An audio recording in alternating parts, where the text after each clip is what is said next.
إن الحمد لله نحمده ونستعينه ونستغفره ونعوذ بالله من شرور أنفسنا ومن سيئات أعمالنا من يهده الله فلا مضل له ومن يضلله فلا هادي له وأشهد أن لا إله إلا الله وحده لا شريك له وأشهد أن محمدًا عبده ورسوله صلى الله عليه وسلم. قال الله تعالى في كتابه الكريم: يا أيها الذين آمنوا اتقوا الله حق تقاته ولا تموتن إلا وأنتم مسلمون. وقال أيضا: يا أيها الناس اتقوا ربكم الذي خلقكم من نفس واحدة وخلق منها زوجها وبث منهما رجالا كثيرا ونساء واتقوا الله الذي تساءلون به والأرحام إن الله كان عليكم رقيبا. وقال أيضا: يا أيها الذين آمنوا اتقوا الله وقولوا قولا سديدا يصلح لكم أعمالكم ويغفر لكم ذنوبكم ومن يطع الله ورسوله فقد فاز فوزا عظيما. أما بعد، فيا عباد الله، أوصيكم وأوصي نفسي أولا بتقوى الله وطاعته فقد فاز المتقون، حيث قال الله تعالى في كتابه الكريم: إن للمتقين مفازا. baada ya kumshukuru Allah tabaraka wa taala na kumtakia sala na salam ar-rasul alayhi salatu wassalam pamoja na ahli zake na masahaba zake na wale ambao wenye kushikamana na kumcha Allah tabaraka wa taala mpaka siku ya kiyama.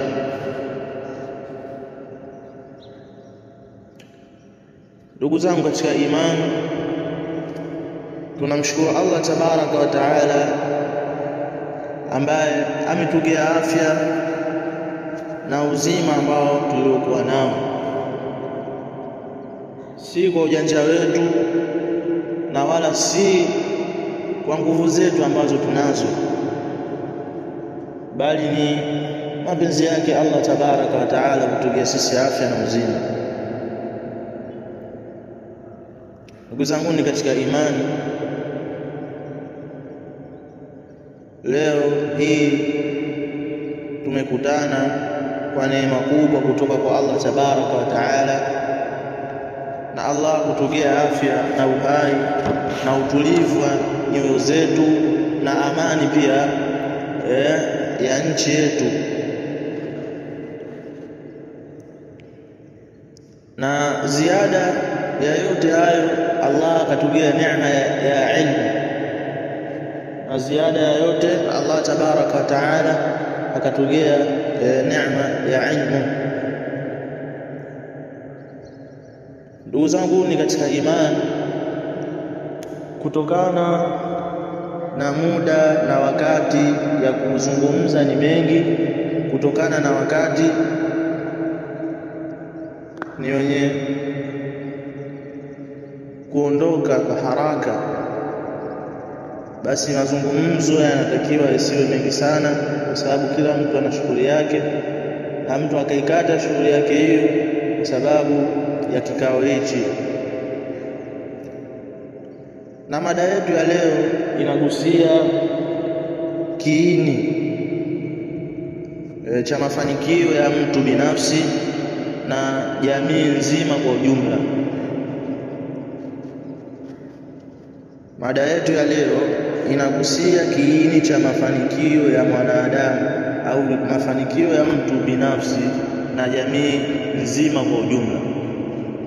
Mada yetu ya leo inazungumzia umuhimu wa ilmu na neema ya wakati. Tunazungumza juu ya nafasi ya elimu katika kumuinua mtu kutoka katika daraja hili na kupeleka katika daraja hili, na mtu kutoka na ule ujinga aliokuwa nao kuingia katika nuru ya Allah tabaraka wa taala ambayo ameiweka katika hiyo ilmu, na kuzungumzia pia wakati huu unaopita kimya kimya unavyoweza kuwa kwa mtu ni ushindi kwake wenye manufaa siku ya kiyama, au kwake ukawa ni wakati ambao ni wenye majuto katika ule wakati ambao Allah tabaraka wa taala ameingia katika maisha ya dunia, yeye wakati huo muda huo akautumia vibaya. Ndugu zangu katika imani, Allah tabaraka wa taala ameuleta Uislamu katika wakati ambao watu walikuwa katika kiza cha ujinga, watu wamezama katika giza la ujinga. Allah tabaraka wa taala akaleta dini yake hii na watu wakaingia katika dini hii ambayo Allah tabaraka wa taala ameleta, na watu wakaisoma dini yake Allah tabaraka wa taala, wakapata kumfahamu Allah tabaraka wa taala vizuri. Ndugu zangu katika imani, kufahamu ya kuwa kuisoma dini hii ni wajibu kwa kila Muislamu, ni lazima kusoma kwa kila Muislamu.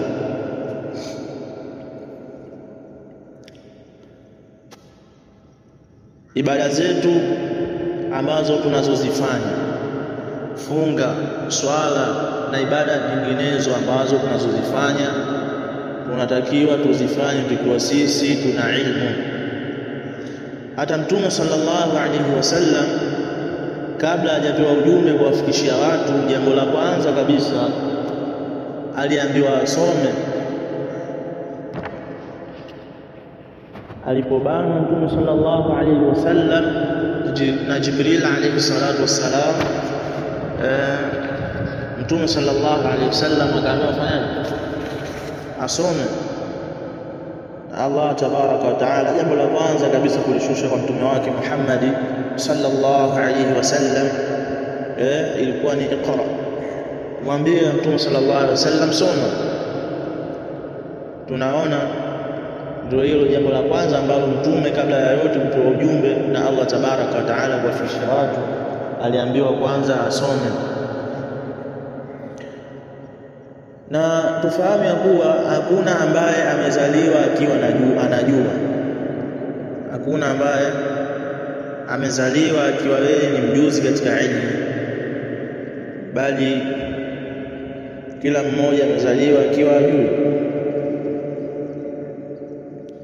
Na yote haya ametufundisha Allah tabaraka wa taala kwa mapenzi yake, na dalili yake Allah tabaraka wa taala aliposema kwamba kutujulisha kwamba hakuna ambaye amezaliwa akiwa yeye mjuzi katika ilmu na katika mambo mengineyo. Allah tabaraka wa taala aliposema wallahu akhrajakum min butuni ummahatikum la ta'lamuna shay'an, na Allah tabaraka wa taala amewatoa katika matumbo ya mama zenu mkiwa nyinyi hamjui chochote. Hii aya inajulisha kwamba hakuna ambaye amezaliwa akiwa anajua katika mambo ya elimu na mambo mengineyo, bali ni mapenzi yake Allah tabaraka wa taala akatufundisha sisi. Na aya nyingine ambayo inajulisha Allah tabaraka wa taala ametufundisha ni aya katika suratul Alaq, katika aya ya 5 Allah tabaraka wa taala anasema allama al-insana ma lam ya'lam, amemfundisha Allah tabaraka wa taala mwanadamu yale ambayo asiyoyajua. Amemfundisha Allah tabaraka wa taala mwanadamu yale ambayo asiyoyajua.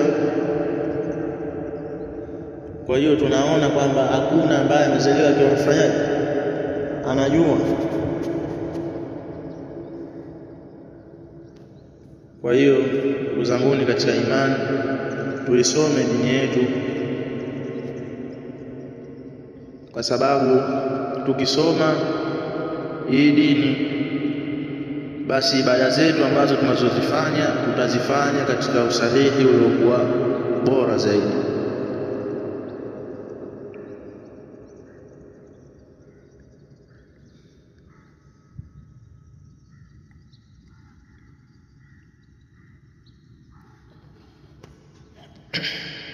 Na Allah tabaraka wa taala ameileta dini hii. Dini hii ni dini ya ilmu. Mtu anapaswa kuisoma dini yake. Dini hii ni dini ya ilmu, na inawavuta na inawaita watu wake katika hiyo ilmu, watu wasome hiyo ilmu. Wanaitwa watu waisome hii ilmu na waondokane na ule ujinga waliokuwa nao. Waondokane na ule ujinga waliokuwa nao. Kwa hiyo Muislamu anapaswa asome ilmu hii ya dini. Na Allah tabaraka wa taala aliubadilisha umma ambao ulikuwa hujui kusoma, akaubadilisha akauweka umma ambao ni wenye ilmu na nuru. Allah tabaraka wa taala akaubadilisha ule umma ambao ulikuwa watu hawajui kusoma. Allah tabaraka wa taala akaleta nuru yake ya ilmu, na umma ukabadilika ukawa ni umma wa watu ambao wanajua kusoma. Na dalili yake Allah tabaraka wa taala kusema huwa alladhi ba'atha fil ummiyina rasulan minhum yatlu alayhim ayatihi wa yuzakkihim wa yu'allimuhum alkitaba wal hikmata in kanu qablu la fi dhalalin mubin. Yeye ndiye aliyempeleka mtume kwenye watu wasiojua kusoma, awasomee aya zake Allah tabaraka wa taala, na awatakase na awafunze kitabu na hikma, japokuwa kabla ya hayo walikuwa katika upotevu uliokuwa wazi. Kabla ya hiyo ilmu Allah kuileta, watu walikuwa katika upotevu wa wazi.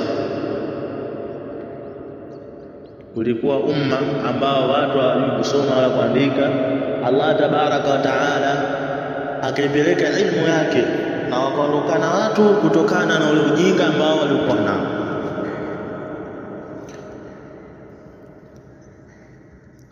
Na ilmu ndiyo tofauti kati ya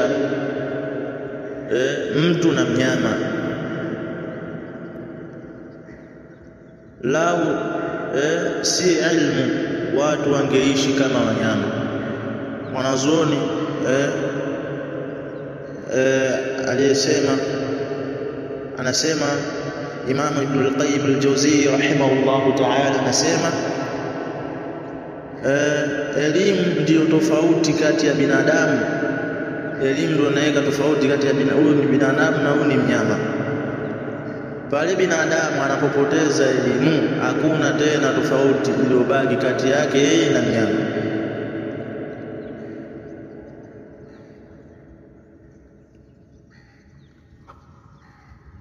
Sawa, tumelala. Kwa hiyo hakuna tofauti. Mtu ambaye ana elimu ana tofauti na mnyama. Tunaona kabla ya watu kupata hii elimu, watu walikuwa katika ujinga, watu wakawa wanahurumiana, watu wanafanyana kadha, kwa sababu hawana ile elimu, hawana ule mwongozo. Lakini Allah tabaraka wa taala akawaletea mwongozo uliokuwa sawa na mwongozo wa haki. Watu wakatokana na ule unyama ambao walikuwa nao. Allah akawaletea ilmu na watu wakatoka katika ule ujinga waliokuwa nao. Maisha ya binadamu bila ilmu huwa ni maisha ya kuishi na matamanio na ujinga na tamaa. Mwanadamu au mtu asiyekuwa na ilmu anaishi mtu huyo kwa matamanio, ataishi kwa ujinga aliokuwa nao kwa sababu ana ilmu na tamaa.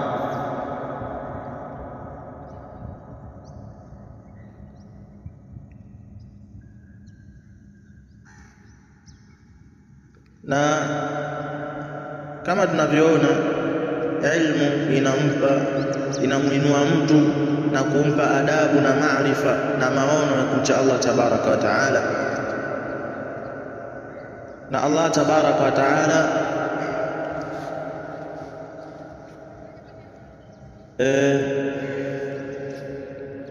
ametujalia neema hii ya ilmu, wala tusipoteze na wala tusiache, kwa sababu tukisoma dini yetu ndio asbabu ya kufanya ibada zetu kwa usahihi kama alivyoelekeza Allah na mtume wake. Nimesema mwanzo kwamba hii ilmu hii dini ni dini ya ilmu. Nimesema mwanzo kwamba hii dini ni dini ya ilmu, kwa hiyo mtu anapaswa asome dini yake. Fadini kulluhu mabniyu ala al-ilm, fadini kulluhu mabniyu ala al-ilm. Dini yote inajengewa juu ya nini? Juu ya ilmu. Kwa hiyo mtu anapaswa asome dini yake ili awe na ilmu katika ibada zake anazozifanya. Ilmu billah, ilmu ya kumjua Allah tabaraka wa taala, majina yake, sifa zake Allah tabaraka wa taala, kuzijua mtu huyo. Wa bidinihi, na kuijua dini yake. Uislamu unataka hivi, Uislamu unakataza hivi, na mengineyo yasiokuwa hayo. Wa ilmu bi amrihi wa nahihi, na ilmu ya kujua maamrisho yake Allah tabaraka wa taala na makatazo yake ambayo Allah tabaraka wa taala ameyakataza. Fala yu'badu Allahu illa bil ilm, fala yu'badu Allahu illa bil ilm, na wala Allah tabaraka wa taala aabudiwi ila isipokuwa kwa ilmu. Ndugu yangu katika imani, jua pale ambapo unapofanya ibada zako ukiwa wewe hauna ilmu, basi jua unafanya kazi bure. ولا يمكن أن تستقيم الأمة على منهج الصحيح إلا بالعلم. na wala haiwezekani umma kusimama juu ya manhaji iliyokuwa sahihi ila isipokuwa kwa ilmu. Haiwezekani umma ukasimama ukajua kwamba hii ni manhaji iliyokuwa sahihi ila isipokuwa kwa ilmu. Ndugu zangu katika imani, tufahamu ya kuwa hii dini yetu inajengewa juu ya ilmu, na Muislamu kama alivyosema Mtume sallallahu alaihi wasallam, ni wajibu, ni lazima kwa kila Muislamu kuisoma dini yake. Ni wajibu, ni lazima kwa kila Muislamu kuisoma dini yake. Ukiwa unafanya ibada pasipokuwa na ilmu, jua unafanya kazi bure. يقول صاحب الزبدي: ومن يكن بغير علم يعمل أعماله مردودة لا تقبل. Sema sahibu Zubadi, yoyote yule ambaye anaifanya ibada pasipokuwa na ilmu, amali zake, matendo yake, mtu huyo anarudishwa, kwa sababu mtu huyo anafanya ibada pasipokuwa na ilmu. Kwa sababu mtu huyo anafanya ibada pasipokuwa na ilmu. Kama anavyosema mshairi: tarawna bilbasari wala tarawna bilbasira. Watu wanaona kupitia macho lakini hawaoni kupitia ilmu. Watu wanaona kupitia macho lakini watu hawaoni kupitia ilmu. Mtu anaona watu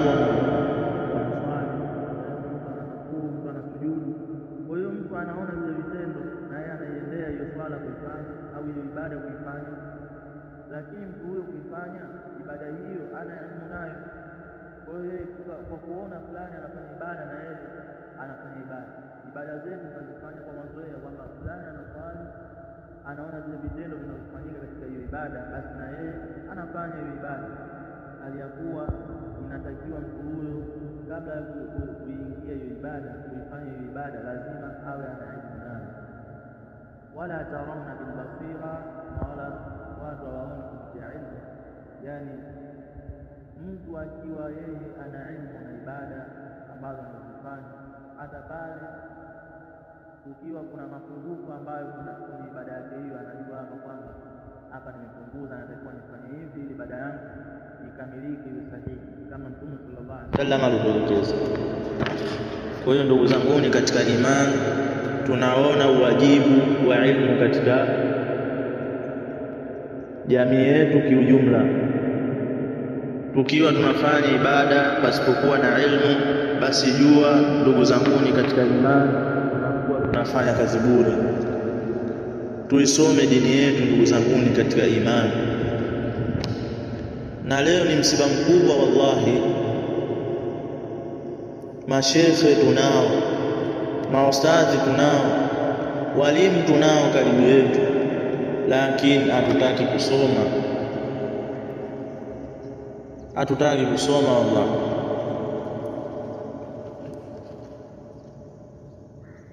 Salafuna salih walikuwa wao wanaitafuta ilmu sehemu za mbali kabisa, lakini tazama mimi na wewe hivi sasa, walimu wapo karibu yetu pia hatutaki kusoma. Wao walikuwa wakitafuta ilmu sehemu za mbali, lakini sisi leo walimu tunao karibu yetu katika maeneo yetu ambayo tunaishi, lakini hatutaki kusoma.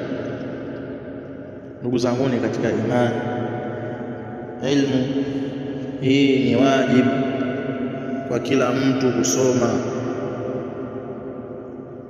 kama alivyoelekeza Mtume sallallahu alaihi wasallam. Kutafuta ilmu ni jambo la lazima juu ya kila Muislamu, wa kiume, wa kike, mkubwa, mtoto, kijana, mzee, bali ni wajibu kwa kila mtu kuisoma.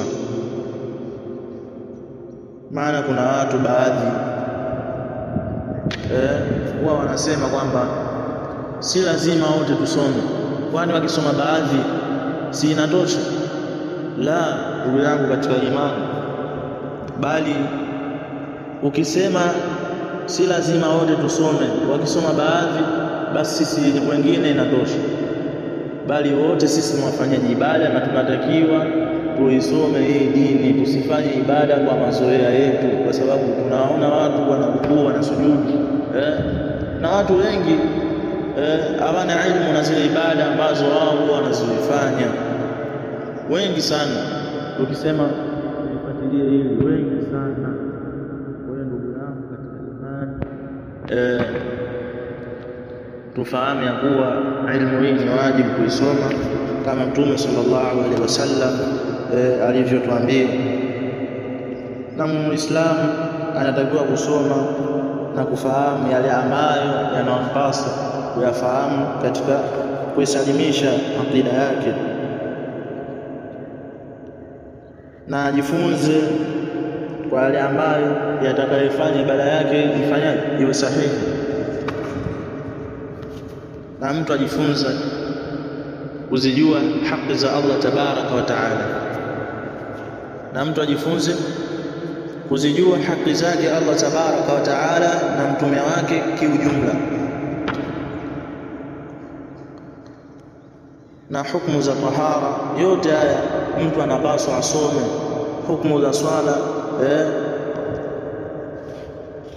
Kwa hiyo mtu anapaswa afanye, asome ilmu. Tahara unatakiwa ujue, kwa sababu lazima uwe na ilmu na hizi ibada, swala na ibada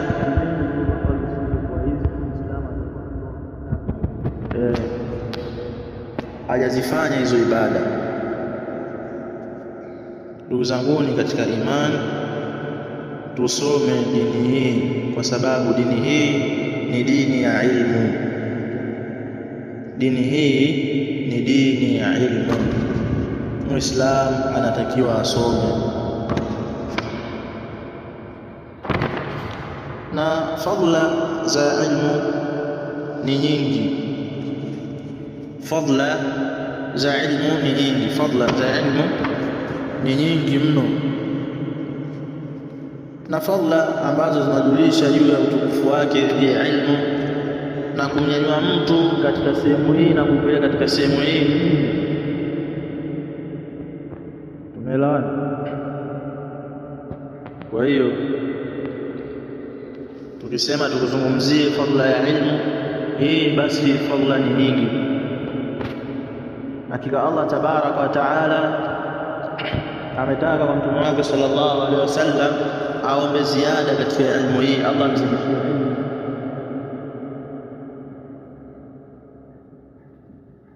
Kama qala jalla wa ala, wa qur rabbi zidni. Nasema ya Muhammad sallallahu alaihi wasallam, sema ewe Mola wangu nizidishie ilmu.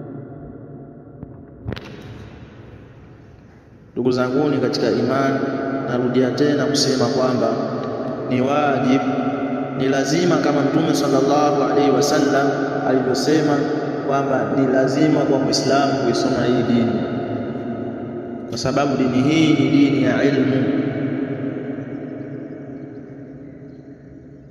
Na Allah tabaraka wa taala amemwamrisha mtume wake sallallahu alaihi wasallam kutaka ziada katika hii dini. Allah amzidishie ilmu. Na kitu kingine pia, ilmu hii mtu inamnyanyua. Ilmu hii mtu inamnyanyua daraja kutoka katika daraja hii na kumpeleka katika daraja hili. Hakika ya ilmu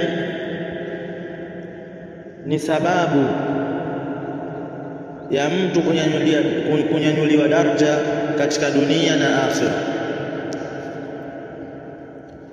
Ilmu ni sababu ya mtu kunyanyuliwa daraja katika dunia yake na akhira yake, kama qala Allah jalla wa ala, yarfa'u Allahu alladhina amanu minkum walladhina utul ilma darajat. Allah umuinua waja wake, wale ambao walioamini miongoni mwenu nyinyi na wale ambao Allah amewapa ilmu. Yarfa'u Allahu alladhina amanu minkum, na Allah ananyanyua daraja wale ambao walioamini miongoni mwenu nyinyi, walladhina utul ilma darajat, na wale ambao Allah tabaraka wa taala amewapa ilmu, kisha Allah tabaraka wa taala akawanyanyua daraja. Luqman anamwambia mwanae, ya bunayya ta'allam min al-ulama'i ma jahilta, mwanangu jifunze kutoka kwa wale wasomi, kwa wanazuoni yale usiyojua. Wa'allim an-nasa ma jahilta, na wafundishe watu yale ambayo unayojua. Wadhalika ukilta fil malakut, ukifanya hivyo mwanangu utatajwa wewe katika ufalme wa Allah tabaraka wa taala. Na Allah tabaraka wa taala anasema anamnyanyua daraja yule ambaye anaamini miongoni mwetu sisi, na Allah akampa ilmu kisha akamnyanyua daraja.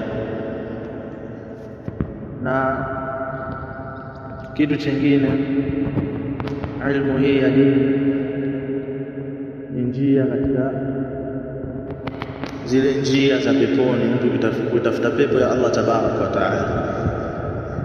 Hii ilmu ni moja katika zile njia za kuitafuta pepo ya Allah tabaraka wa taala. Kama Mtume sallallahu alaihi wasallam anavyosema, man salaka tariqan yaltamisu fihi ilman sahala Allahu lahu bihi tariqan ila aljanna. Yule mwenye kushikamana na njia hiyo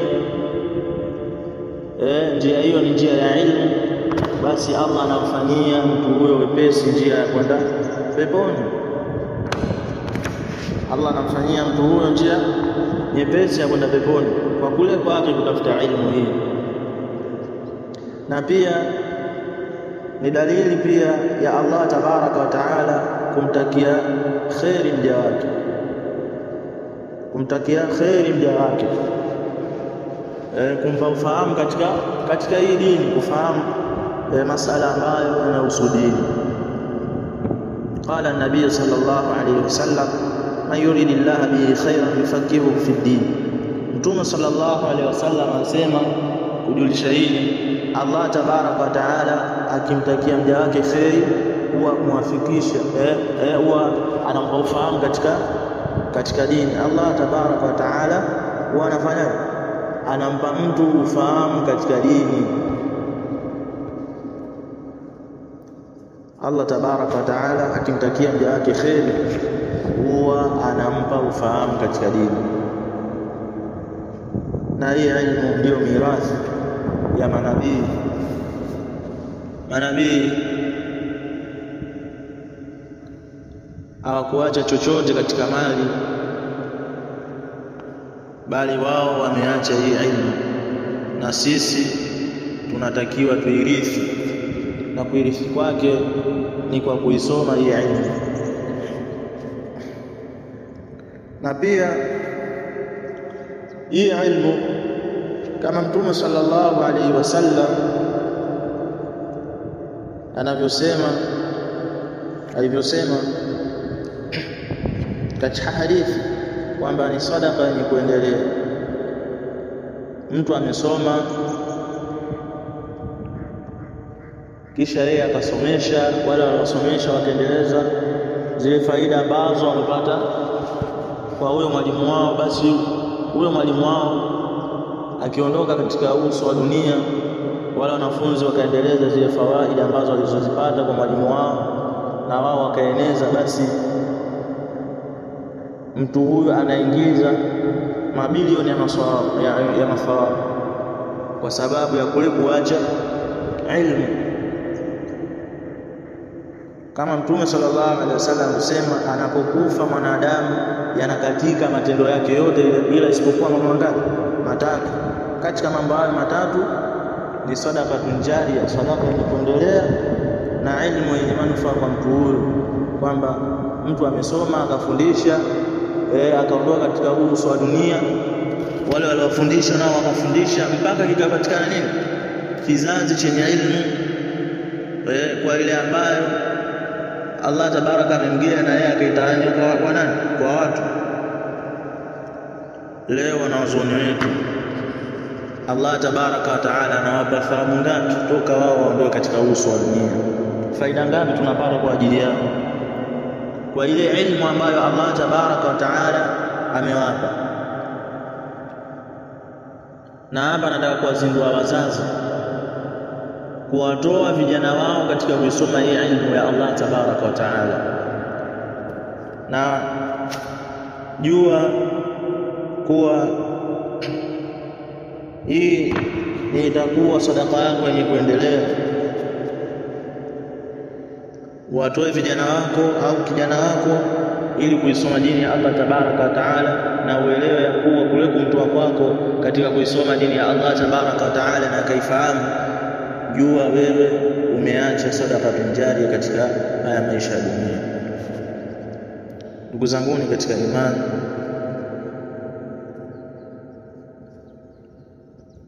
tusome dini yetu, kwa sababu pale ambapo tutasoma hii ilmu ya dini ndio asbabu ya kuzifanya ibada zetu kwa usahihi kama Mtume sallallahu alaihi wasallam alivyotelekeza na Allah tabaraka wa taala. Tusipofanya ibada zetu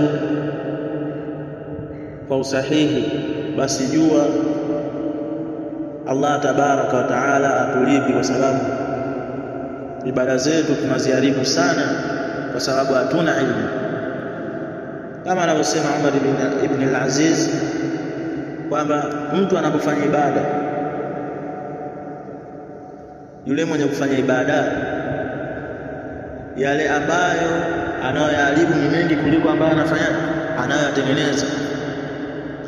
Mtu ambaye anafanya ibada pasipokuwa na ilmu, yale ambayo anayoharibu ni mengi kuliko yale ambayo anayoyatengeneza katika hizo ibada zake anazozifanya, kwa sababu mengi anayoyaharibu kwa sababu ana elimu nayo, kwa sababu anafanya ibada tu kwa mazoea. Kwa hiyo zile ibada ambazo anazoharibu katika hayo anayoyaharibu kwa sababu ana ilmu. Lau mtu angekuwa na ilmu, basi asingekuwa ni mwenye kuharibu, na yale ambayo anayatengeneza ni machache, kwa sababu kwa ule uchache wa elimu yake ana kabisa. Ndugu zangu ni katika imani, tuisome dini yetu. Hii dini ni dini ya ilmu. Dini hii ni dini ya ilmu. Kwa hiyo ni wajibu kwa kila Muislamu, wa kiume wa kike, mtoto kijana, mkubwa mzee, ni wajibu mtu kusoma. Tuache janja, tusifanye ibada kwa mazoea. Wallahi tutaenda kuulizwa mbele ya Allah tabaraka wa taala, aliyakuwa Allah tabaraka wa taala ana kila sehemu watu ambao amewaweka sisi tusome wao. Sisi leo tuna neema kubwa sana, neema kubwa sana mno. Tazama hivi leo kila sehemu tunazokaa, walimu wako, mashehe wako, na zinawekwa darasa, lakini hatuendi kuzisikiliza darasa hizo ili tupate faida katika hii dini. Wallahi mimi na wewe tutaenda kuulizwa mbele ya Allah tabaraka wa taala. Tutaulizwa mbele ya Allah tabaraka wa taala, ndugu yangu katika imani. Na pia pale tunapochukua ilmu, basi tuwaheshimu wale ambao wanaotufundisha. Isiwe ni asbabu ya kule kusoma kwako kwa mwalimu ukaona kosa kwake, ukawa unamkosoa kwa vikali mno kwa sababu amekosea. Bali mfuate, mwambie mwalimu kwamba hapo umekosea hivi na hivi, naye ni mwanadamu, anakosea. Usibu wa yukhti, anapatia na anakosea. Kwa hiyo mnasihi, isiyo ya adabu na kusema kakosea, la, mfuate, mwambie mwalimu kwamba hapa umekosea, narudi katika njia ile.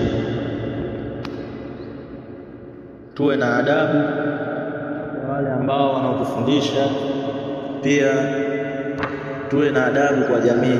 Isiwe tunawadharau watu kwa sababu wao hawana elimu.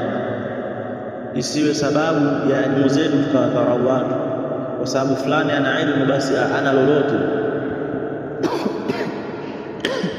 Tumeelewana?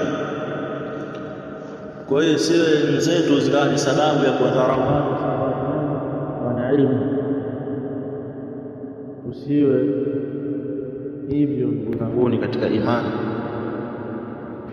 Ndugu zangu katika imani,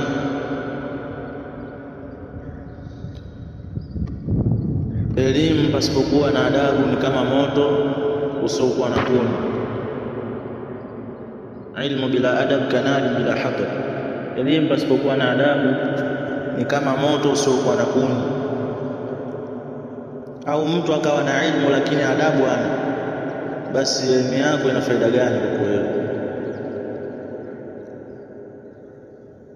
Laisa aljamal bi athwabin tuzayyinuna, inna aljamala jamalul aqli wal adabi. Laisa alyatimu alladhi qad mata waliduhu, inna alyatima yatimul ilmi wal adabi. Anasema laisa aljamalu bi athwabin tuzayyinuna, uzuri si katika yale mavazi yale mapambo tunajipamba nayo. Innal jamala jamalul aqli wal adabi, uzuri ni ule uzuri wa mtu kwa akili yake na adabu aliyokuwa nayo. Laisa alyatimu alladhi qad mata waliduhu, na yatima si yatima yule ambaye ameondokewa na mzazi wake, amefiwa na baba yake. Innal yatima yatimul ilmi wal adabi, bali yatima ni yule yatima ambaye amekosa elimu na adabu. Bali yatima ni yule yatima ambaye ana elimu na wala adabu hana. Ndugu yangu katika imani, mtu ambaye ana ilmu kama anavyosema sahaba Ali radhiyallahu anhu, mtu ambaye ana ilmu ni sawasawa na mti ambao una matunda. Mtu ambaye ana ilmu ni sawasawa na mti usiokuwa na matunda. Mti huu hauna manufaa kwa mtu huyu ambaye ameupanda. Mtu amepanda mti wake akasema insha Allah kwa mti huu nataka mazao, lakini Allah tabaraka wa taala hajakadiria mti yule kutoa mazao. Miaka na miaka ikapita, mtu yule hakuona matunda, basi atachukua uamuzi gani? Kuukata. Lakini wengine wataona kwamba licha ya kutokutoa matunda, basi uache kwa ajili ya kivuli. Nini kivuli? Uache mti huo kwa ajili ya nini? Ya kivuli. Yeye ilikuwa lengo lake ili kupata manufaa ya matunda ya mti huo, si kwa ajili ya kivuli. Ndugu zangu ni katika imani, hawi sawa yule ambaye anayejua na yule asiyejua, hawi sawa. Kama Allah tabaraka wa taala amesema, kul hal yastawi alladhina asema Allah tabaraka wa taala, kul hal yastawi alladhina ya'lamun wal ladhina la ya'lamun. Allah anasema, je, wanakuwa sawa watu wale ambao wanaojua na wasiojua? Wanakuwa sawa watu hawa? Jawabu la, watu hawa hawi sawa, kwa sababu huyu ana ilmu, huyu hana ilmu.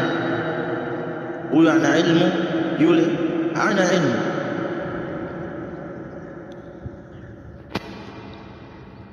Na anasema mwanazuoni mmoja, na nimemsahau jina, lakini anasema katika maneno yake kwamba lao isingekuwa hii ilmu, watu tungeishi kama wanyama. Watu tungeishi kama wanyama kwa sababu ya kutokuwa sisi na ilmu. Ndugu zangu ni katika imani, tuisome hii ilmu, tuisome hii ilmu ili tuzifanye ibada zetu kama alivyotuelekeza Allah tabaraka wa taala na mtume wake.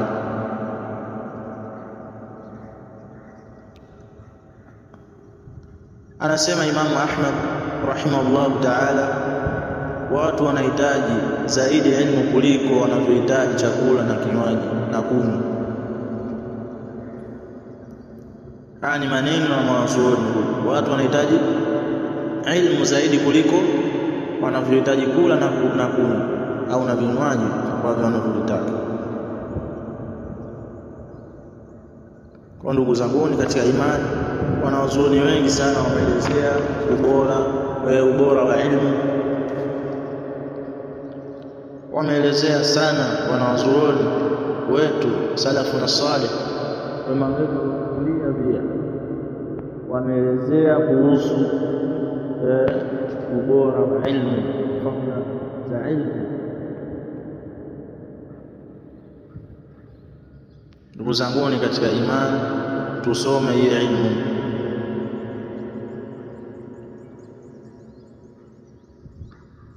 Anasema mwanazuoni Ibn Qayyim al-Jawziyya rahimahullah ta'ala, elimu ndio msingi wa kila khair. Anasema mwanazuoni al-Imam Ibn al-Qayyim al-Jawziyya kwamba elimu ndio msingi wa kila khair, na ujinga ni chanzo cha kila shari. Umeelewa maneno? Kwa hiyo ni hivyo. Kwa hiyo tusome dini ya Allah tabaraka wa taala, ndugu zangu katika imani, na itakuwa ni sababu ya mtu siku ya kiyama kuulizwa kwa elimu yake amefanyia kazi gani. Kuzanguni katika imani, tuisome dini ya Allah tabaraka wa taala, kwa sababu tukisoma hii elimu, ibada zetu tutazifanya katika ule usahihi ambao unaotatikana. Na pia jambo la mwisho la kuzungumzia katika sehemu hii ambayo inazungumzia ilmu, kabla hatujaingia katika sehemu yetu ya mwisho ambayo inazungumzia umuhimu wa wakati, neema ya wakati. Katika sehemu yetu ya mwisho kabisa nikitaka kuzungumza katika hili, uhatari wa kuzungumza katika dini ya Allah tabaraka wa taala bila ya ilmu. Uhatari ambao wa kuzungumza katika dini ya Allah tabaraka wa taala pasipokuwa na ilmu. Allah tabaraka wa taala ametupiga vita kali sana katika kuzungumza katika dini yake pasipokuwa na ilmu. Allah ametupiga vita kali katika kuzungumza hii dini yake pasipokuwa na ilmu. Allah tabaraka wa taala alisema, wala taqfu ma laysa laka bihi ilm, wala usifati wala usisimame kwa yale ambayo usiyoyajua, usifate yale ambayo usiokuwa wewe ni mwenye kuyajua. Hakika ya kusikia na kuona na moyo, vyote hivi mbele ya Allah tabaraka wa taala ni vyenye kuulizwa. Ndugu zanguni katika imani, tuache kuzungumza katika dini ya Allah tabaraka wa taala pasipokuwa na ilmu.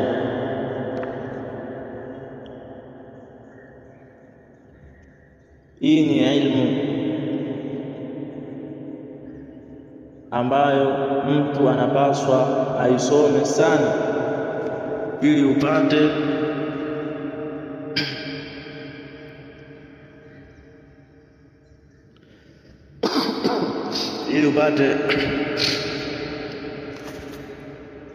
kujibu yale masala ambayo wewe unayoulizwa,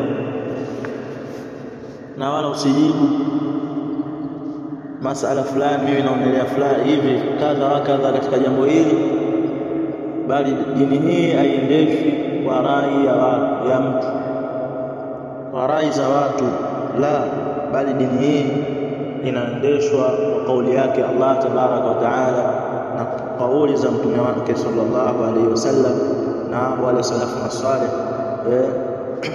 Ndio tunachukua katika sehemu hizi, na wala tuchukui kwamba mtu fulani amesema hivi na hivi, la, mtu fulani katoa rai hii katika dini, bali sisi tunachukua yale ambayo Allah tabaraka wa taala ametuambia na mtume wake, na kisha tunaenda kufuata yale ambayo salafu masalih waliyosema kabla ya kauli yake Allah na mtume wake sallallahu alaihi wasallam. Na Allah tabaraka wa taala anasema katika aya nyingine, an taqulu ala Allahi ma la ta'lamun, na mnasema juu yake Allah tabaraka wa taala yale ambayo msiyojua. Katika aya hii Allah ametuhamisha, ametupiga vita kali kusema kwa niaba yake pasipokuwa sisi na ilmu, akaliweka hili miongoni katika madhambi makubwa.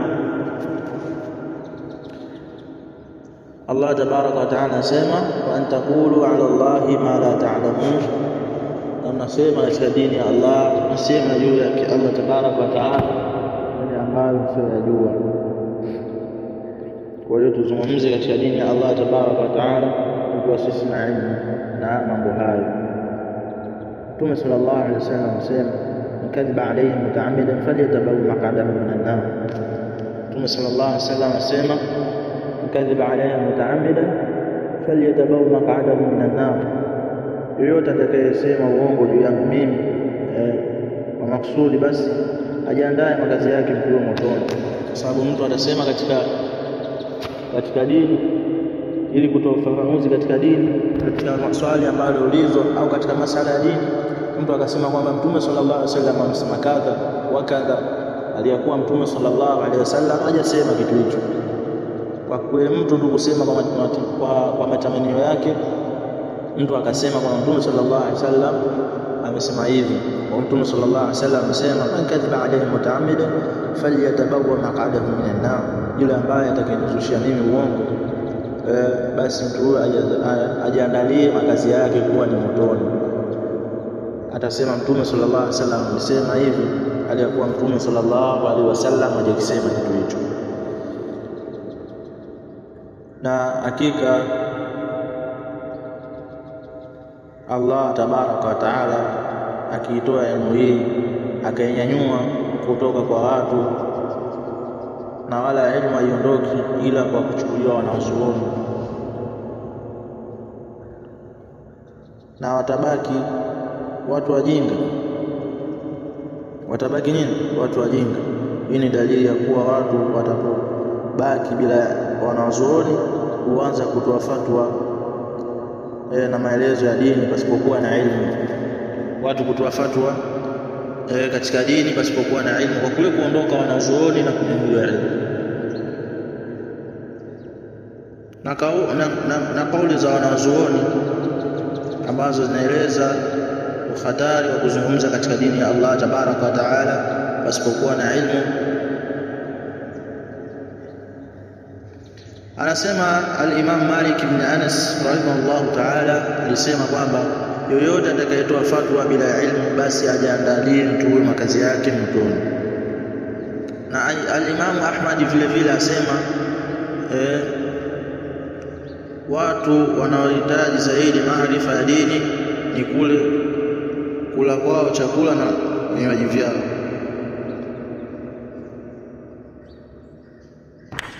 Mtu anahitaji kufahamu yale ambayo anapaswa kufahamu mtu katika dini yake kuliko anavyohitaji chakula chake na kinywaji chake. Na anasema al-Imam Ibn al-Qayyim rahimahullah ta'ala, kuzungumza katika dini ya Allah basi na ilmu ndio asli ya kila fitna na balaa. Al-Imam nani anasema?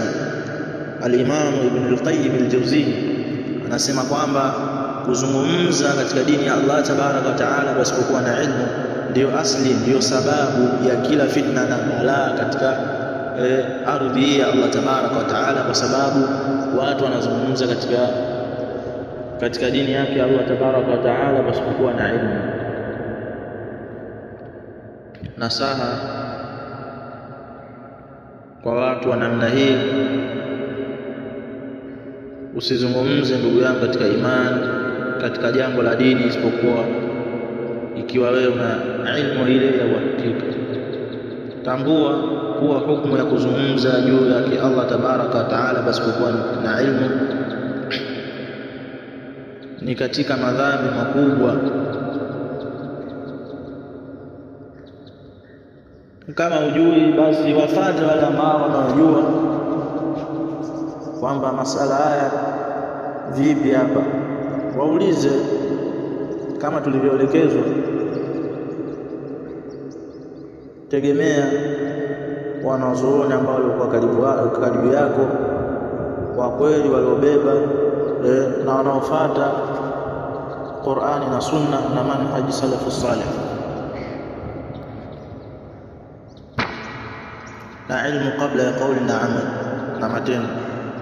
Al-ilmu kabla al-qawl wa amal, elimu kabla ya kauli na matendo. Tunamuomba Allah atujalie ilmu yenye manufaa na atuepushe na kusema juu yake bila ya ilmu, na Allah atuhifadhi katika dini yake hadi tutakapokutana naye.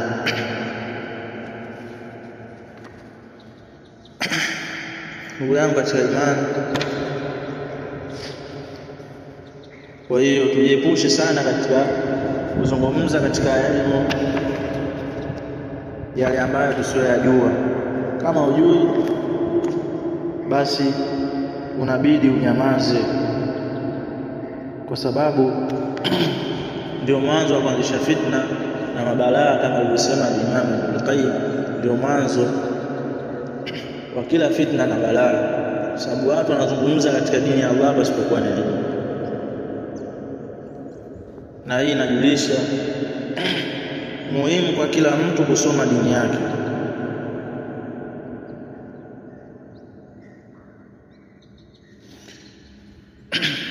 Uzanguni katika imani, tusome sana dini yetu. Hakika dini hii ni dini ya ilmu. Tutafute ilmu,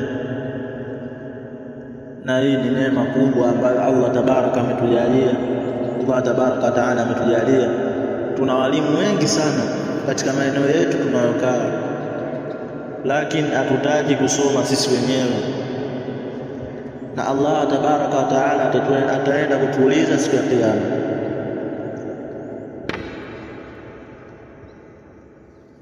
Masahaba na salafu na salih walikuwa wakifatwa, wakiulizwa baadhi ya mambo katika dini, walikuwa wanasema hatujui, au mtu anasema mimi sijui.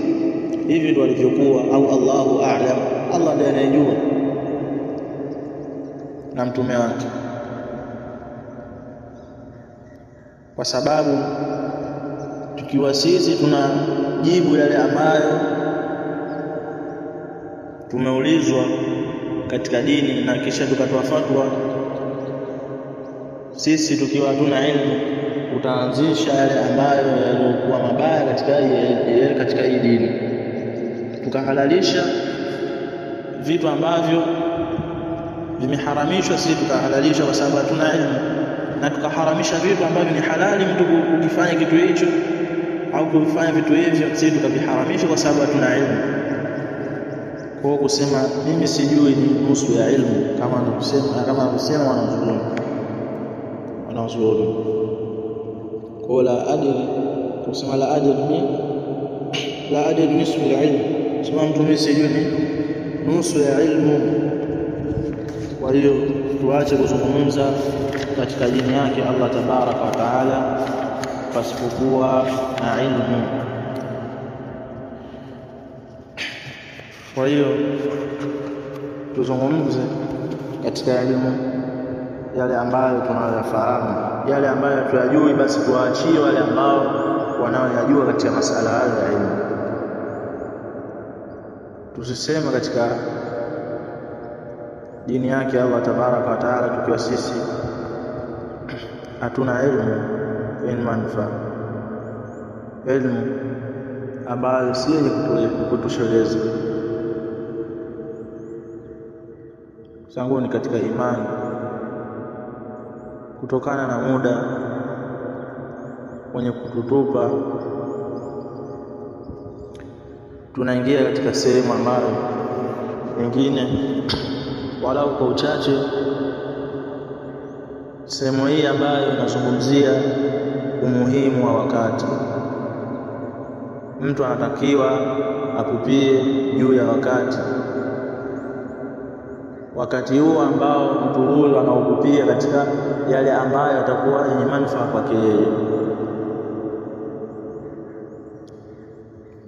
Allah tabaraka wa taala ameeleza sehemu nyingi sana katika Qur'an katika kuzungumzia wakati, katika kuzungumzia neema ya wakati. Sehemu nyingi sana Allah tabaraka wa taala ameelezea kuhusu hii neema ya wakati. Allah tabaraka wa taala kusema wal asr, na hapa kwa wakati wa al-asr. Najua kuwa Allah akiapa katika kitu basi ujue kitu hicho ni nini, kikubwa mno. Na sehemu nyinginezo ambazo Allah tabaraka wa taala ameapa nini, kitia muda, kuhusu muda Allah tabaraka wa taala wal fajr, na hapa na wakati wa al-fajr Allah tabaraka wa taala, wal layli idha yakhsha, Allah na hapa na wakati wa usiku, wadhuha, Allah na hapa na wakati wa wadhuha. Na hizi aya zote zinajulisha nini katika umuhimu wa wakati, neema ya wakati. Ndugu zangu ni katika imani, pale ambapo pale ambapo tutakapotumia wakati wetu katika yale ambayo yanayomridhisha Allah tabaraka wa taala, basi sisi tutakuwa katika yale yaliyokuwa mazuri na bora katika kule kutumia wakati wetu vizuri. Ndugu zanguni katika imani, tukijua na tukibainisha tukijua katika huu muhimu wa wakati, basi tuutumie vizuri. Mimi na wewe hivi leo hatujui umuhimu wa wakati, bali umuhimu wetu wa wakati tunajua sisi katika mambo yetu tu ya kidunia. Tutumie nyakati zetu ambazo tulikuwa nazo, kwa sababu tutaenda kuulizwa na Allah tabaraka wa taala katika hizo nyakati. Na ukitumia wakati wako vizuri katika yale ambayo kumridhisha Allah tabaraka wa taala, basi hii ndio itakuwa salama kwako na kwangu mimi na mwingine, kwa sababu usipofanya hivyo, basi wakati ambao umepoteza katika mambo ya kipuuzi ambayo ni ya kumwasi Allah tabaraka wa taala na kumchukiza Allah tabaraka wa taala, basi jua kwako utaenda kuwa majuto makubwa, tena majuto ambayo utajuta, lakini hatakuwa kwako na msaada na chochote. Umeelewana? Kwa hiyo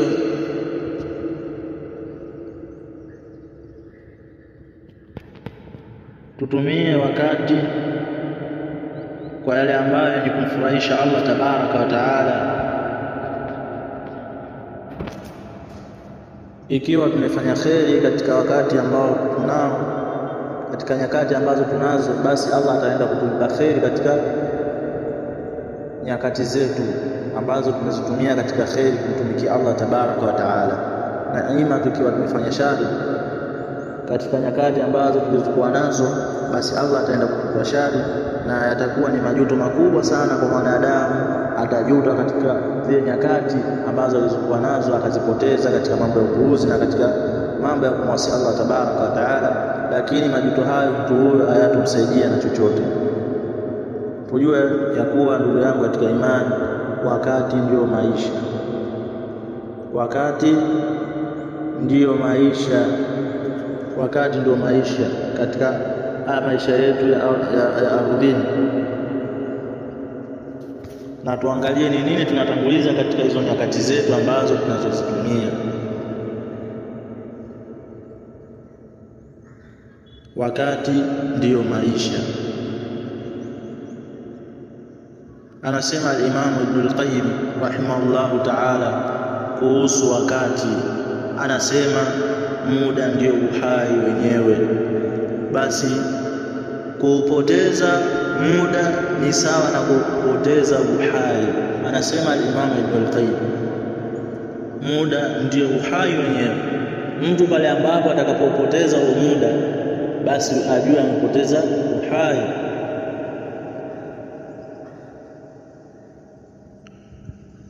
Hakika mimi na wewe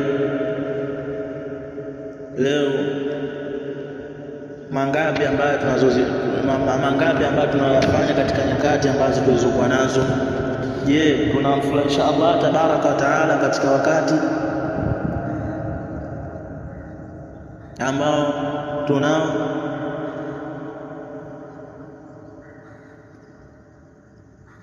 Ewe ndugu yangu katika imani, hakika yatakuwa majuto makubwa siku ya kiyama kwa yule ambaye mwenye kupoteza wakati wake katika mambo ya kipuuzi, katika mambo ambayo si yenye kumridhisha Allah tabaraka wa taala. Ndugu yangu, hakika wakati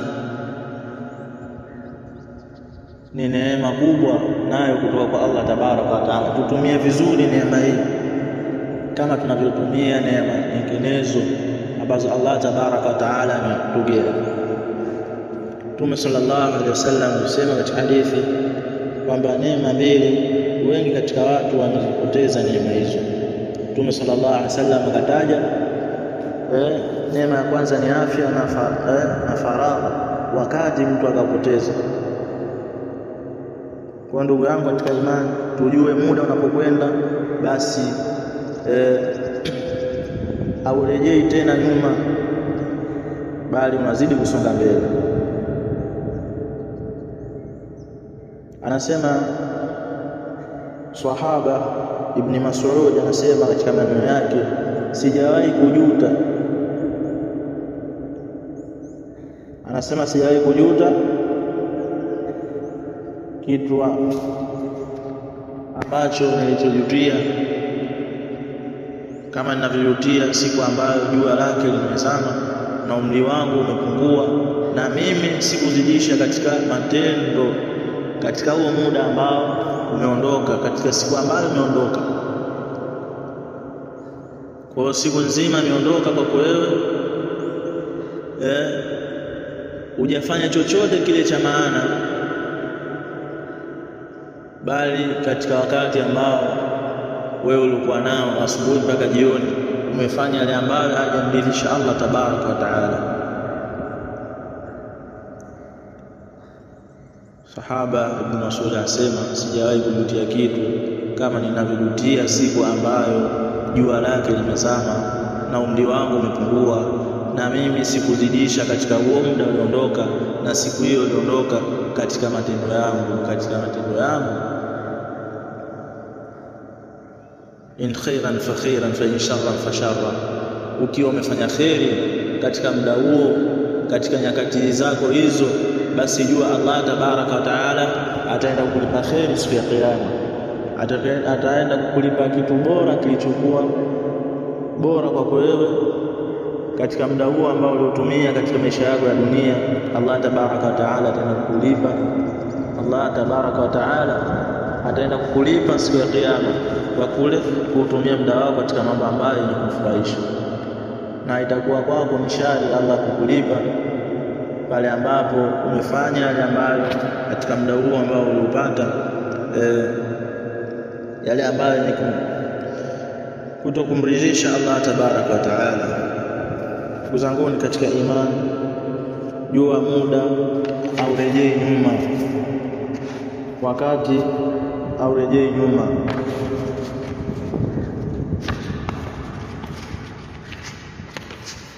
Tujue ya kuwa wakati ndio maisha. Anasema al-Imam Ibn Rajab rahimahullah ta'ala kuhusu muda, anasema katika maneno yake, yoyote anayejua thamani ya muda hawezi kuhairisha kazi yake, hawezi kuhairisha kazi yake ya leo kwenda kesho, kwa sababu ya muda. Kwamba leo una nafasi, kwa sababu nafasi unayo, unasema kesho nitafanya. Kwa hiyo ndugu yangu katika imani, tutumie nyakati, tutumie muda ambao tuliokuwa nao, na hii itakuwa ni sababu ya kwenda kufurahi kwa kule kutumia muda wetu vizuri. Maisha yetu yote haya ni muda. Kwa hiyo pale ambapo tutakapotumia muda vizuri, basi Allah tabaraka wa taala ataenda kutulipa yale yaliokuwa bora siku ya kiyama, siku ambayo utajuta. Na Allah atuepushe katika majuto haya, tusiwe miongoni mwa wale ambao watakaojutia katika zile nyakati ambazo wamezipoteza, siku ambayo akili itazinduka na mtu akakumbuka yale ambayo yamepita katika umri wake, akajuta katika juu ya ile saa ambayo aliyoipoteza katika mambo ya upuuzi, katika mambo ya ujinga, katika mambo ambayo si yenye kumridhisha Allah tabaraka wa taala. Mtu akajuta katika saa hiyo majuto ambayo hayatomnufaisha na chochote. Allah tabaraka wa taala anazungumzia kuhusu yule ambaye atakayejuta siku ya kiyama. Allah tabaraka wa taala atuepushe tusiwe miongoni mwa hao wenye kupata majuto makubwa, lakini majuto hayo hayatokuwa kwao na msaada. Siku ambayo mwanadamu atasema kama qala jalla wa ala, yawma idhin yatadhakkaru al-insan wa anna lahu dhikra. Yawma idhin yatadhakkaru al-insan wa anna lahu dhikra. Siku hiyo mtu umeleta jahannam mbele yake. Siku hiyo mtu jahannam imeletwa mbele yake. Siku ambayo mtu atasema, siku hiyo mtu atasema, atakumbuka yale ambayo ameyaacha katika maisha yake ya dunia, yeye akawa ni mfanya upuuzi. Atajuta kwa ule muda ambao upoteza. Yauma idhin yatadhakkaru al-insanu wa anna lahu dhikra. Siku ambayo mwanadamu atakumbuka, lakini kukumbuka kwake hakutomnufaisha chochote, hakutomnufaisha na chochote. Yauma idhin yatadhakkaru al-insanu wa anna lahu dhikra. Siku ambayo mtu atakumbuka, lakini kukumbuka kwake hakutomnufaisha na chochote, na atasema na kujutia kwa yale maisha ambayo Allah tabaraka wa taala amemgea.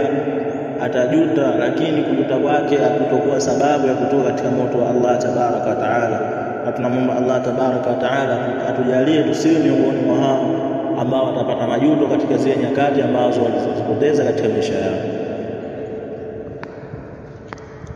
Na atasema yaqulu ya laitani qaddamtu li hayati.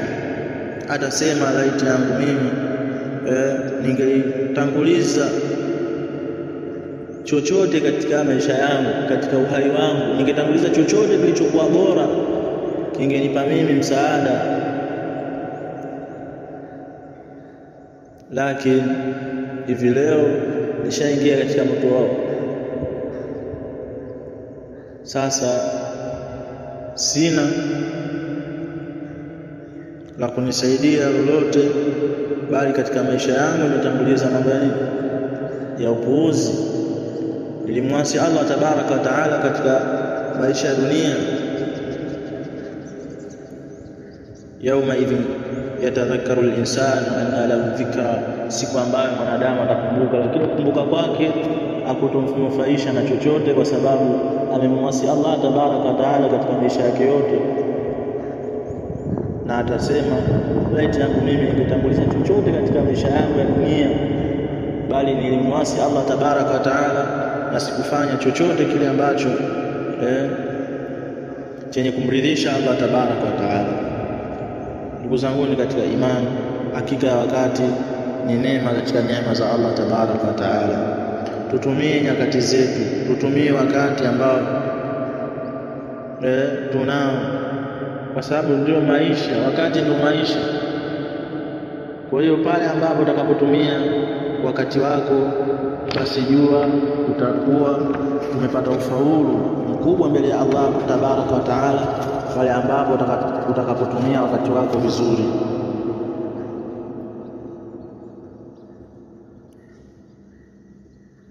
Muda ndio mtaji wako mkuu. Muda ndio mtaji wako mkuu wa kuvuna thawabu na kufanya yale ambayo yalikuwa bora kufanya kwa ajili ya Allah tabaraka wa taala. Ndugu zangu katika imani, hakika ya muda unatutupa sana. Maisha ndio yanaondoka.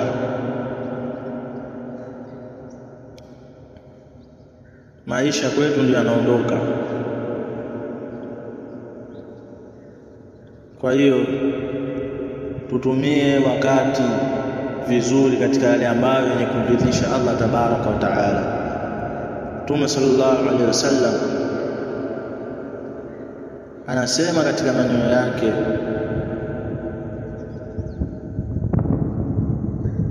chukua mambo matano kabla ya matano.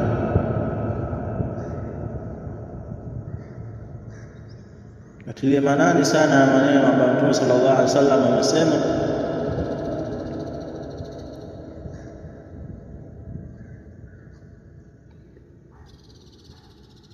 اغتنموا خمسا قبل خمس، اغتنموا خمسا قبل خمس، شبابك قبل حرمك، ujana wako kabla ya uzee wako. Ujana wako nao ni muda, kwa sababu umetumia ujana wako huo wote ni muda mpaka uzee wako, na uzee nao ni muda kwa sababu ni uhai. Na nimesema uhai ni nini? Uhai ni muda.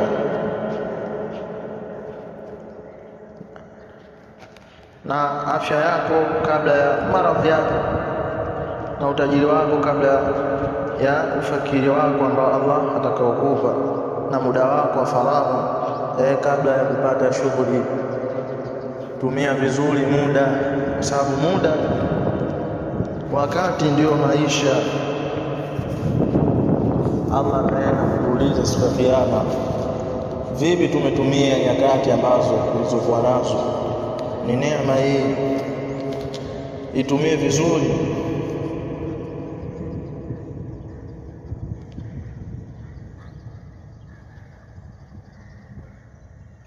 Utaenda kuulizwa mbele yake Allah tabaraka wa taala.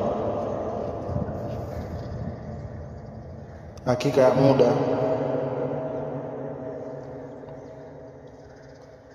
ni neema katika zile neema zake Allah tabaraka wa taala. Kwa hiyo tutumie wakati vizuri katika yale ambavyo yenye kumridhisha Allah tabaraka wa taala. Ama tukitumia wakati katika yale ambayo yenye kumkera Allah tabaraka wa taala, basi majuto yake yatakuwa makubwa. Itakuwa ile wewe ni mwenye kusema kwamba ya laitani qaddamtu li hayati, aliyakuwa tayari sasa maisha yako hayo tayari wewe uliyapoteza katika nini? Katika mambo ambayo si yenye kumridhisha Allah tabaraka wa taala, lakini majuto yako yatakuwa yenye kukunufaisha wewe na chochote. Utajuta, lakini kujuta kwako hakutokuwa na msaada kwako wewe. Wakati ndio maisha, wakati ndio maisha. Tumia wakati wako vizuri. Naona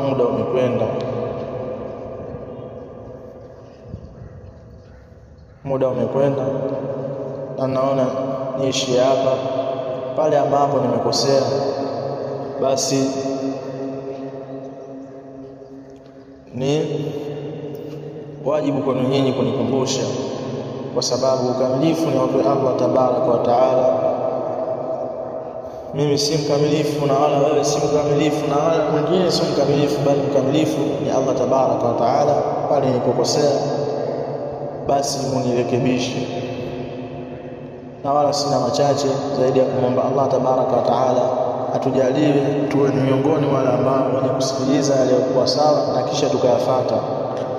Na Allah tabaraka wa taala atujalie tuzitumie vizuri nyakati tulizokuwa nazo, na tunamwomba Allah tabaraka wa taala atujalie tuwe ni wenye kuisoma elimu yetu ya dini na kisha tukapata manufaa ya elimu yetu ya dini. Nas'alullah an yaj'alana 'ilman nafi'an wal 'amalu salih, innahu waliyyu dhalika wal qadir 'alayh. Subhanaka Allahumma wa bihamdika ashhadu an la ilaha illa anta astaghfiruka wa atubu ilayk. Astaghfiruka wa atubu ilayk. Subhanaka Allahumma wa bihamdika ashhadu an la ilaha illa anta astaghfiruka wa atubu ilayk. Wa jazakumullahu khairan.